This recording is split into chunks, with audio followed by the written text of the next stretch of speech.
He entered my life like a breeze of novelty in a time when everything felt predictable. I was a young girl with braids in my hair and dreams in my eyes, from a humble family used to thinking small. And he had the air of the world. Always polished shoes, hair slicked back with pomade, and those sweet words only the most dangerous men knew how to say. Are you curious to find out how it all happened? Then subscribe to the channel now and leave a comment telling me where you're listening to this story from. I love to know where you're following me from. And look, if I were you, I wouldn't miss what's coming up. The truth I'm about to reveal will move you in ways you can't even imagine. Are you ready? We met at a parish festival. He offered me a pumpkin and coconut sweet, and between smiles, asked me to dance. It was a St. John's night, the ground lined with little flags, and our hearts still believed in happy endings. My mother raised an eyebrow when she heard I was talking to him, said a man too smooth is like a broken mirror. You can see yourself, but always with cuts. But I, stubborn like only girls in love can be, ignored the signs and moved forward. It didn't take long before he asked to court me, and it wasn't one of those secret courtships. He came to my house, sat with my father, played with the children, helped with the chores if needed, won everyone over. Even my mother, the same one who doubted, started praising him. When he asked for my hand, he made a beautiful speech, said I was his son, his direction, that he wanted to grow old with me. I, dizzy with love, said yes. We married on a Sunday filled with mass, flowers at the chapel, and a gown borrowed from my older cousin. The honeymoon was short, but sweet. We went to a nearby town, stayed at a modest inn with linen sheets and hot milk coffee in the morning. I remember laughing at anything, feeling safe, loved, or so I thought. The first months were like the romance books I used to read in secret. He brought flowers, praised my food, held me just because. When I told him I was carrying our first child, he cried, sobbed, said it was the happiest day of his life, and I believed him, with every part of me. I believed because I wanted to, because I needed to, because no one enters marriage thinking they're stepping into a lie. But little by little, the gestures began to change. The sweet words faded. His touch became absence. His looks turned indifferent. I began hearing excuses. Too much work, too much fatigue, too much noise. And I, always eager to understand, believed again. It was around that time I began speaking to my pillow. The questions I wanted to ask him, I whispered softly at night. But he never listened, and if he did, he never answered. Still, I kept up appearances. I didn't want to worry my parents, nor my friends, not even myself. Pretending to be happy became routine. The photos showed smiles, but in my eyes, for anyone truly looking, there was already the longing for myself. And so my marriage began to take shape. A well-built stage, with clean curtains and bright lights, but no life behind the scenes. I was the actress of my own tragedy, with rehearsed lines and memorized silences. My wedding day was the most beautiful my eyes had seen until then. The sun shone gently, the clouds seemed to respect the ceremony, and the scent of flowers in the small chapel blended with the aroma of lit candles. It felt as though the entire world bowed to bless us. I wore a lace dress borrowed from a distant cousin. It was simple, but made with care. My mother stayed up all night adjusting the final stitches. The veil was short, held with old pins, and the bouquet was made from roses picked from the neighbor's garden. I was nervous, yet filled with hope. As I entered the church, my eyes sought his, and he smiled. A quiet smile, but enough to make me believe I was on the right path. I walked slowly, feeling the gazes, hearing whispered blessings, envisioning the future like someone watching a dream take shape. At the altar, he took my hand firmly. The priest spoke, and I barely listened. I was immersed in that moment. When it was time for the vows, he spoke with a strong and emotional voice. He promised to love me, respect me, and care for me all the days of his life. Promised to be my partner through all moments, my shelter on rainy days, my faith in the dark ones. I, with tears in my eyes, repeated my promises. I vowed to be faithful, present, understanding. I said I wanted to build a family, a joyful home, a life shared. In that instant, there were no doubts. It was love. Or at least, that is what I felt. The ceremony ended with applause, hugs, and tears. We left the church under a shower of rice, with wide smiles and even greater hopes. The celebration was simple, held in the parish hall, with cakes made by aunts and soda served in plastic cups. But it was joyful, or so it seemed. Those vows made at the altar stayed with me for a long time. On good days, they were remembered fondly. On bad days, they kept me going. I believed in them with the innocence of someone who never imagined another could lie before God. As the years passed, I began to see those words did not carry the same weight for him. He forgot them easily. Respect, care, presence, they were lacking. The love he had once declared so passionately was nowhere to be found. But I, still clinging to that altar image, held on. I thought marriage was just like that. That routine dulled the shine, that love changed form. And I carried on. For myself, for the vows I made, for the ones I heard. Today, when I think of those promises, I do not feel anger. I feel pity. Pity for someone who made vows with no intention of keeping them. Pity for myself for believing so deeply. But I also feel pride, because I was truthful, I was whole, and that neither time nor lies can erase. In the early years, life still seemed like a pretty picture, even if behind the glass there were cracks I pretended not to see. We woke up early, he went off to work, I stayed home with the children, and our routine framed everything. Everything had its time, everything had its place, and I believed that was how a family was built. I cooked, washed, ironed, took care of the house with devotion as if tending to my own heart. I made the best dishes, set the table with care, waited for him to come home as if expecting a gift. When I heard his steps on the porch, my heart would leap, even after a tiring day. I wanted to please him, to show him he had made the right choice, but he always came home quiet, answered with short words, his eyes either downcast or far away, said he was tired, that work was demanding, that the outside world drained him, and I, understanding as ever, didn't press him. I believed it was just a phase, something men went through, and that it would pass. As time went on, I noticed he was absent more often. He made up errands, arrived late, stopped sharing his day. He no longer looked me in the eyes. Still, I tried. I put on perfume before bed, left him little notes, cooked his favorite meals, and he merely accepted, as if my love were a piece of the furniture, something expected.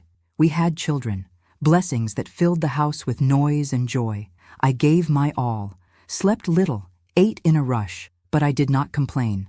I believed it was all part of building our story, and he, even distant, was the father present in photos.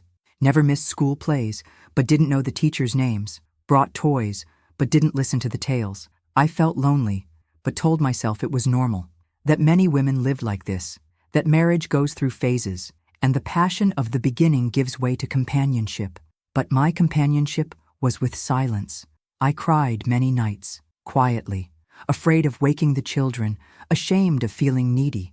I kept everything in my chest and smiled by day, to the neighbors, to the children, to myself in the mirror.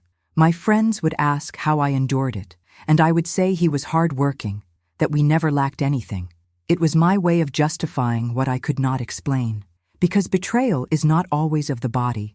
Sometimes the deepest betrayal is absence, and that's how the early years went, between hope and sacrifice, between forced smiles and painful silences. I thought I was building a family, but in truth, I was holding up a structure alone, a structure he no longer cared to keep standing. To others, he was an example, the perfect son-in-law, the devoted father, the hard-working husband. The neighbors praised him, saying I was lucky. The women at church noted how he always accompanied me to events, how attentive he was with the children. When he walked down the street, he received smiles and pats on the back. He was the kind of man who inspired trust, and I, silently, upheld that image with the same care I used to tidy the house. I swallowed my pain to keep the pretty picture hanging on the wall of life. After all, no one cared about the cracked frame, only the smiling portrait. He was friendly to everyone, helpful with friends, polite to in-laws, generous with neighbors. At work, they spoke well of him. He was seen as honest, responsible, committed. And me? I was just part of the package. The quiet wife who smiled at Sunday lunches and made the table always feel full of warmth. But inside our home, the story was different. When the door closed, he removed the mask. He became silent, distant, indifferent. It was as if I didn't exist beyond my duties. The woman who cooked, cleaned, cared for the children, the invisible woman. There was no aggression. And perhaps that's why it took me so long to realize how much it hurt. There were no shouts, no fights, no arguments. But there was a deafening absence, a void that filled the entire house. A man who slept beside me, but no longer shared life with me. I began to wonder if the problem was me, if I expected too much, if it was selfish to want a look, a word, a touch. I blamed myself for feeling so alone, because outside, everyone saw the ideal husband, and I didn't have the courage to contradict them. I spent years pretending to believe in the role he played in public. I laughed at his jokes, agreed with the compliments, played my part in the performance, but inside, my heart was wilting, like a flower forgotten in the corner of the room. And he continued, parading his apparent kindness, his admired responsibility. No one suspected. No one imagined that the man everyone adored was, in truth, a stranger within his own home. The nights were the hardest moments. When the house grew quiet and the children slept, that was when the truth lay beside me. The man who once made me laugh, dream, believe, now slept, turned away, his body distant and his soul even more so. There were no arguments, just silence, a silence that hurt like a scream. I lay there, staring at the ceiling, remembering the times we shared laughter, confidences, silly dreams whispered in the dim light. Now, there remained only the sound of the fan and his breathing, always too calm, like someone who slept with no weight on his heart. Mine, on the other hand, felt heavy as lead. The few words we exchanged at the end of the day were almost always about bills, chores, or something related to the children. There was no more touch, no more affection, no lingering looks. He came home tired and lay down as if the day had consumed him entirely. And I, who also had my weariness, dared not complain. I had been taught that a good woman does not demand, that love is proven with patience. Over time, I stopped waiting. I stopped putting on perfume before bed, fixing the pillows, turning on the bedside lamp for a chat. I stopped trying, because trying alone is not trying. It is punishment. I got used to the cold on the other side of the bed, to the weight of a body that shared the mattress but not life. I got used to the idea that he was there, but no longer with me. Sometimes I preferred he be away, because an absent presence hurt more than true solitude. During sleepless nights, I prayed, asking God to help me understand what had happened, where I had gone wrong, where he had been lost. But sometimes, heaven answers with silence too. As time went by, his excuses started to repeat themselves, meetings that never ended, clients calling late, co-workers needing last-minute help, and I, with a heavy heart and suspicious eyes, pretended to believe, because keeping the peace was easier than facing the truth. He came home later and later, started forgetting important dates, going out on Sundays, answering phone calls just out of my hearing. When I asked, he said I was exaggerating, that it was my mind inventing stories. And for a while I believed, because we want to believe. We cling to hope like someone gripping the edge of a cliff. I began to notice unfamiliar perfumes on his shirts, little inconsistencies in his stories, receipts from places we had never been together. But when I questioned him, he got angry, said I was doubting the man who had always provided for our home. And that silenced me, because guilt, that old companion of betrayed women, sat beside me. Friends suggested I investigate, confront him, but I did not want a war. I wanted the man who once promised me love. I wanted to go back to a time when his eyes still saw me, so I started ignoring the signs, sweeping the dust under the rug, covering glowing embers with warm cloths. But the body knows, the heart senses, and no matter how quiet the mouth stays, the soul's eyes scream. I began to fade. I felt small, forgotten, replaceable, looked in the mirror and no longer saw the young girl full of dreams, but a woman tired of pretending everything was fine. It was a pain without a scream, without blood, without a visible wound. Yet it hurt. It hurt as if it pierced me from the inside out. I woke with it and went to sleep with it. It followed me silently as I washed dishes, hung laundry, combed the children's hair. No one saw it, but it was there, sitting with me at the table, lying between him and me in bed. It was a pain I could not tell if it came from longing for what we were or the certainty of what we no longer were. I looked at him, searching for traces of the man who once made me smile, but found only absence. And absence, that cruel thing, makes more noise than presence. I tried to name it. Sadness, loneliness, exhaustion. It wasn't quite any of those. It was a mix of all that and more. It was the feeling of being surrounded by people and still feeling alone, of having a full house but an empty heart. I began to go quiet, stopped sharing my dreams, my thoughts, spoke only what was necessary, carried out my duties as if following a recipe. There was no more sweetness in my words, no light in my eyes. Laughter became rare, and crying. Oh, the crying came in secret, in the bathroom, while the water disguised my tears. The neighbors would say how strong I seemed. A woman of strength, they said, and I smiled with my mouth, for my heart had forgotten how. I was strong, yes, but out of necessity, because breaking down was not an option. It took time, but one day I understood. I could no longer lie to myself. I spent so many years playing a role that when the curtain finally dropped, I didn't recognize the woman behind it. It was me, but it was also someone else. It was the girl full of dreams who had slowly been erased by the weight of a marriage built on appearances. I pretended everything was fine, for him, for the children, for the family, for the neighbors, and most of all, for myself, because admitting there was no more love, that I was just part of the backdrop, was too painful. It hurt more than his absences, more than his excuses, more than the words he never said. It hurt to face the truth. But one day, as I folded clothes in the children's room, I looked into the wardrobe mirror and saw tired eyes, eyes that didn't lie. And then, for the first time, I said out loud, "I am not happy." And that phrase, simple and hard, fell onto the floor like a vase shattering. There was no putting it back together. From that moment on, something in me changed.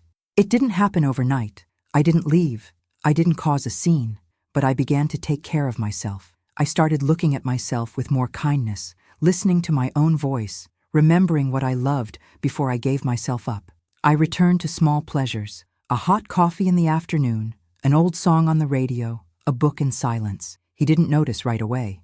Perhaps he thought it was just another phase, but it wasn't. It was me, being reborn amidst the ruins of a staged life. It was me, dusting off the heart. It was on an ordinary Wednesday, one of those when the sun hides and the wind brings back memories. I was in the kitchen, preparing dinner. The pan hissed on the stove, the house smelled of garlic and onion, and the children were in their room, busy with homework. He came in as usual, the key turning in the door, and hurried steps down the hallway. But there was something in my eyes that made him stop. I didn't say a word. I just kept stirring the pot in silence, like so many other times. But this time, he looked at me as if the home felt unfamiliar. Perhaps he noticed that I didn't rush to ask about his day, didn't prepare his favorite dish, didn't fill the room with kind words. There was no anger in me, nor sadness, just a quiet peace, and that calm seemed to unsettle him more than any scream ever could. He sat at the table, looked around and said, "The house is quiet." I simply nodded. And for a moment, time stood still. He stared at me, as if searching for answers in a face he no longer recognized. And I, at peace with myself, felt no need to fill the silence with talk. That night, he ate in silence. There was no television, no stories exchanged, just the sound of cutlery and the echo of all that went unspoken.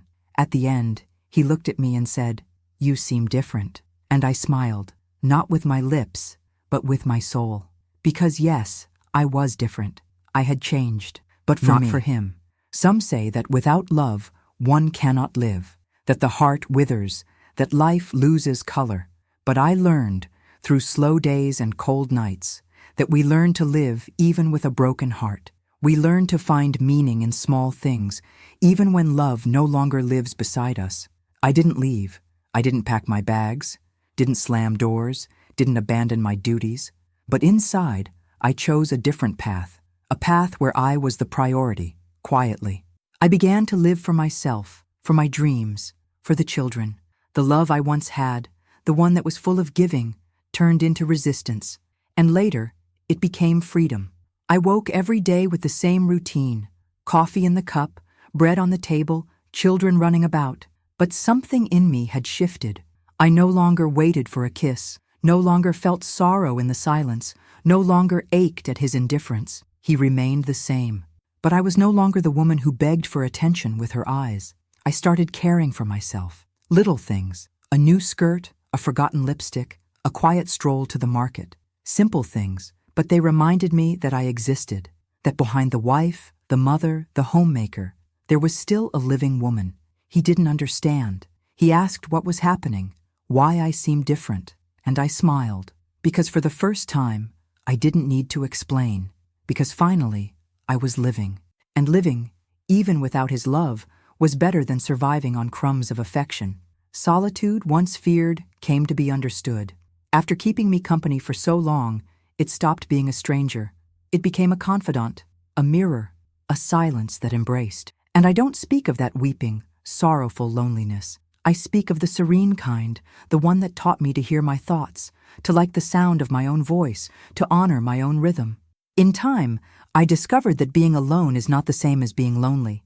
I began to prefer my own company to the empty conversations that once surrounded me.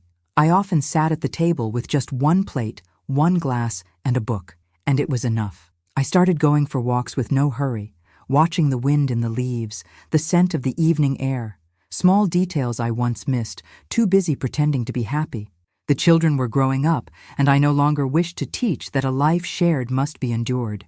I showed through example that dignity and peace matter more than appearances, that we need not accept the bare minimum just to escape the fear of being alone, because solitude is not punishment, it is choice, it is a path. He began to look at me differently, tried to start conversations, attempted gestures he once ignored, but I was no longer the same. I no longer craved attention, no longer begged for affection. Solitude gave me what he never knew how to offer: listening, space, freedom. Not everything was sorrow. After the pain, after the emptiness, came the soft smiles, hidden in the folds of the everyday. I learned to see beauty where once there was only repetition. The cup of hot coffee in the morning held a new flavor. The soft breeze in the evening made me close my eyes for a few moments. And in the silence, I heard something I hadn't heard in years: my own joy. I started to notice the flowers in the yard, the way the sunbeams passed through the curtains in the living room, the comforting sound of rain tapping the roof. Simple things. But it was these things that reminded me that life was moving on, and that I was still in it, present, alive, still capable of feeling. I began to hum while cleaning the house. I rediscovered the pleasure of walking barefoot, of letting my hair down, of painting my nails in cheerful colors. I started cooking not out of duty, but for the joy of it. I baked cakes that filled the house with fragrance and warmed the heart. The children noticed. They came to hug me for no reason, said I seemed lighter, and I smiled, because these little joys that slowly returned didn't come from anyone else. They were mine, grown with patience and gentleness. They were proof that even after the storm, it is possible to bloom. Forgiveness didn't come suddenly. It came gently, as if not to disturb. There was no apology, no "I'm sorry" or "I was wrong." There was only time. And time, oh, time has a way of softening what the heart has hardened. I carried the pain for years, and I admit, many times I wished he would suffer as I had. I wanted him to feel the weight of indifference, of absence, of quiet betrayal. But as the days passed, I began to see that holding on to that resentment only kept me tied to him, and I wanted to be free. So I chose to forgive, not for him, but for me.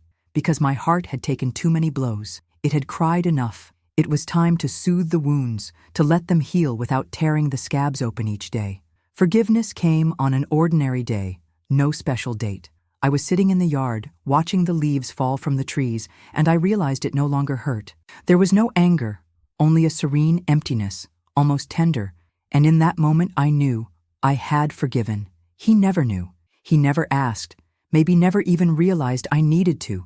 But true forgiveness doesn't need witnesses. It simply happens. And when it does, it brings relief, lightness. That's how it was for me. What remained? The woman I became. The courage to go on, even when it seemed the road had ended. The tears, yes, but also the rediscovered laughter. The memory of the hard days, and the certainty that I survived each one of them. The children remained, who saw me strong without me ever having to shout. Who grew up knowing that love is care, but also choice, who understood that respecting one's own pain is also a form of love. The friends who stayed remained, the unexpected gestures of kindness, the afternoons when silence kept company without hurting. My voice remained, once silenced, now steady. The lessons remained. I learned that love should never be begged for, that lonely company is worse than true solitude, that time does not heal everything, but it teaches us how to live with the scars. And what else remained? Peace. That peace that comes when we make peace with ourselves. The peace of not having to prove anything to anyone, of sleeping with a quiet conscience, of looking in the mirror and recognizing oneself, the pride of not having given up on myself. Today, when I look back, I don't feel anger. I feel compassion for the woman who endured so much in silence, and I feel gratitude for having had the strength to move forward. Because of everything I lived through, what remained most was this, the certainty that I am so much more than what they made of me. If you liked Grandma's story, don't forget to like this video and subscribe to the channel so you can hear more stories like this and share them with other people who might be inspired by this story of overcoming. Tell me in the comments, have you ever been in a similar situation? How did you react? A kiss on the heart from all of you. And until the next story.